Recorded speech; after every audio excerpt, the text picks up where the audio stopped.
ಎಲ್ಲರೂ ಹೇಗಿದ್ದೀರಾ? I hope ಎಲ್ಲರೂ ಚೆನ್ನಾಗಿದ್ದೀರಾ ಅಂತ ತಿಳಿತಾ ಇವತ್ತಿನ ವಿಡಿಯೋನ ಶುರು ಮಾಡ್ತಾ ಇದ್ದೀನಿ. ನೋಡ್ತಿರ್ಬೋದು ಎಷ್ಟು ಹೂವು ಬಿಟ್ಟಿದೆ ಪಾಟಲ್ಲಿ ಅಂತ ಅಂದ್ಬಿಟ್ಟು. ರೀಪಾಟ್ ಆದಮೇಲೆ ಈ ಒಂದು ಬದಲಾವಣೆ.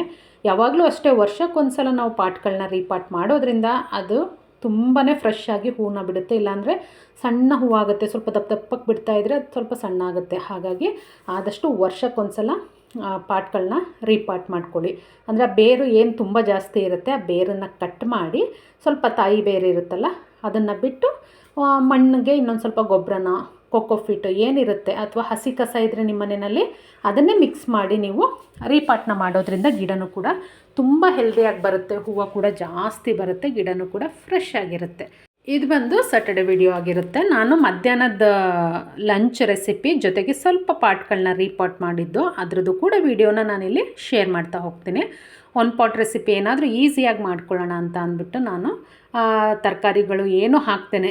ಎಸ್ಪೆಷಲಿ ಮಗನ ಡಿಮ್ಯಾಂಡು ತರಕಾರಿಗಳು ಇಲ್ಲದೇ ಏನಾದರೂ ಮಾಡಿಕೊಟ್ರೆ ಖುಷಿ ಆಗುತ್ತೆ ಅವನಿಗೆ. ಸೊ ಹಾಗಾಗಿ ವಿತೌಟ್ ವೆಜಿಟೇಬಲ್ಸ್ ರೈಸ್ನ ಮಾಡ್ತಾಯಿದ್ದೆ. ಶುಂಠಿ ಬೆಳ್ಳುಳ್ಳಿ ಪೇಸ್ಟು ಹಾಗೆಯೇ ಸ್ವಲ್ಪ ಪುದೀನ ಕೊತ್ತಂಬರಿ ಎಲ್ಲ ಹಾಕಿ ಮಾಡಿದ್ದು. ಬಟ್ ಟೇಸ್ಟು ತುಂಬ ಚೆನ್ನಾಗಾಗಿತ್ತು. ನಾವು ಯಾವಾಗಲೂ ಸಿಂಪಲ್ಲಾಗಿ ಏನೂ ಹಾಕ್ತೆ ಮಾಡಿದಾಗ್ಲೇ ರುಚಿ ತುಂಬ ಚೆನ್ನಾಗಿರುತ್ತೆ. ಎಲ್ಲನೂ ಹಾಕಿ ಪರ್ಫೆಕ್ಟಾಗಿ ಹೀಗೆ ಮಾಡಬೇಕು ಅಂದಾಗ್ಲೇ ಅದು ಸ್ವಲ್ಪ ಎಡವಟ್ಟಾಗುತ್ತೆ. ಹಾಗಾಗಿ ತುಂಬ ಚೆನ್ನಾಗಿ ಬಂದಿತ್ತು. ಅದ್ರ ಜೊತೆಗೆ ಬಾಳೆಕಾಯಿ ತವಾ ಫ್ರೈ ಕೂಡ ಮಾಡ್ಕೊಂಡಿದ್ದಾಯಿತು.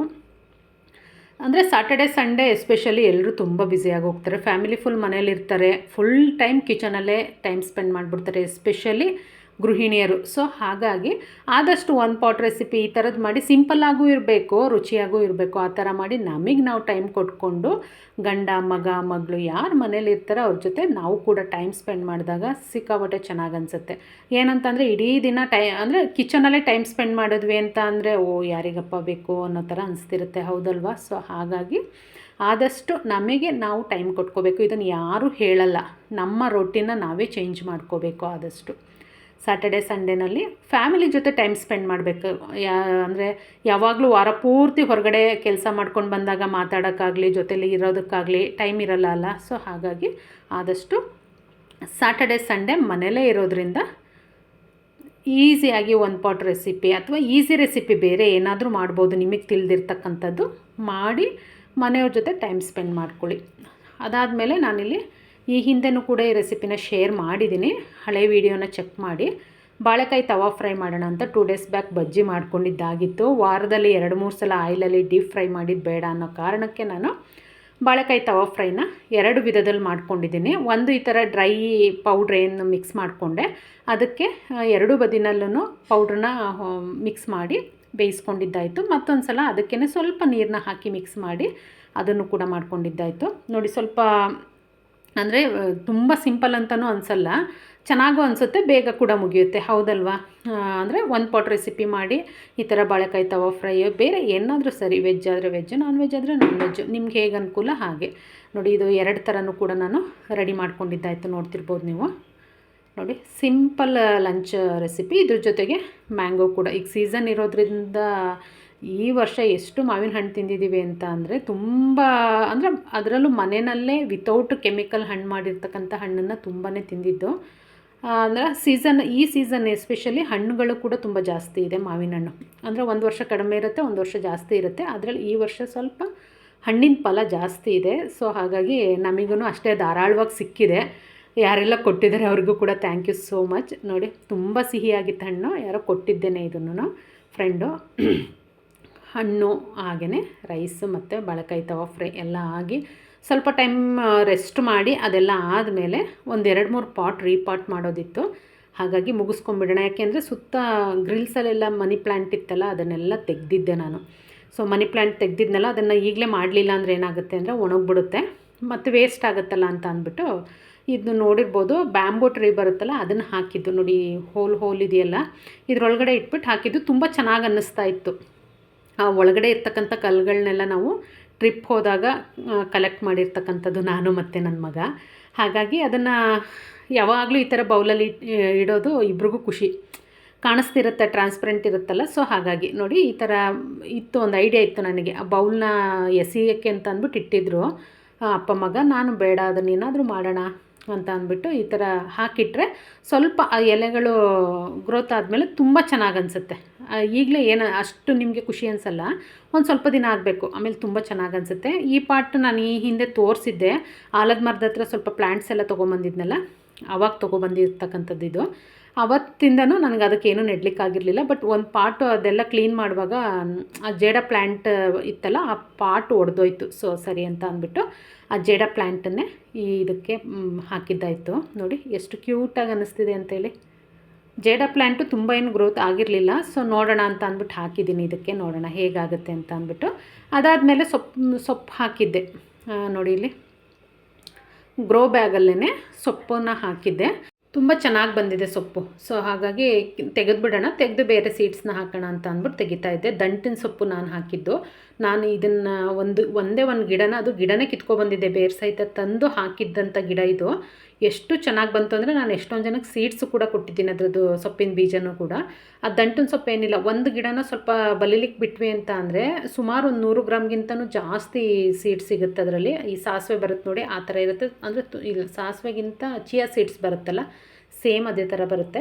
ನಾನು ಅದೇ ಥರ 1-2 ಗಿಡನ ಬೇರೆ ಕಡೆ ಬಿಟ್ಟಿದ್ದೀನಿ. ಅದರಲ್ಲಿ ಯಾವಾಗಲೂ ಸೀಡ್ಸ್ನ ಮಾಡಿ ಎತ್ತಿಟ್ಕೊತೀನಿ, ಅಂಗಡೀಲಿ ತೊಗೊಳಕ್ಕೆ ಹೋಗಲ್ಲ. ನೋಡಿ ಎಷ್ಟು ಸೊಪ್ಪು ಸಿಕ್ಕಿದೆ ಅಂತೇಳಿ, ಫ್ರೆಶ್ ಆಗಿರ್ತಕ್ಕಂಥ ಸೊಪ್ಪು. ಆ ದಂಟು ದಪ್ಪ ಇದೆ, ಬೇಯಲ್ಲ ಅಂತ ಏನು ಅಂದ್ಕೊಳ್ಳೋ ಹಾಗಿಲ್ಲ. ಅದು ಕೂಡ ಇದು ಹೆಸರೇ ದಂಟಿನ ಸೊಪ್ಪಾಗಿರೋದ್ರಿಂದ ತುಂಬ ಚೆನ್ನಾಗಿ ಬರುತ್ತೆ. ಅದರಲ್ಲಿರ್ತಕ್ಕಂಥ ಕಳೆ ಗಿಳೆ ಎಲ್ಲ ತೆಗೆದು ಮತ್ತೆ ಆ ಮಣ್ಣನ್ನು ಮೇಲೆ ಕೆಳಗೆ ಮಾಡಿಟ್ಟೆ ಅಂತ ಅಂದರೆ ಮತ್ತೆ ಏನಾದರೂ ಸೀಡ್ಸ್ನ ಹಾಕಲಿಕ್ಕೆ ರೆಡಿ ಆಗುತ್ತೆ ಮಣ್ಣು. 1-2 ದಿನ ಹಾಗೆ ಬಿಟ್ಟು ಅದಾದ ನಂತರ ನಾನು ಸಬ್ಬಸಿಗೆ ಸೊಪ್ಪನ್ನು ಹಾಕೋಣ ಅಂತ ಅಂದ್ಕೊಂಡಿದ್ದೀನಿ.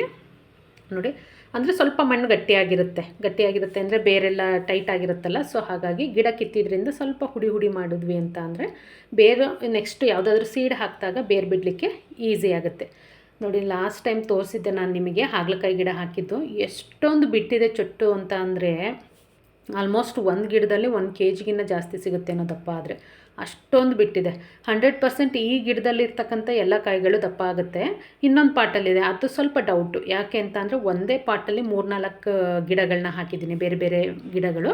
ಹಾಗಾಗಿ ಸ್ವಲ್ಪ ದಪ್ಪ ಆಗೋದ್ರಲ್ಲಿ ನನಗೆ ಡೌಟ್ ಇದೆ. ಇದರಲ್ಲಿ ಮಾತ್ರ ದಪ್ಪ ಆಗುತ್ತೆ ನೋಡಿ.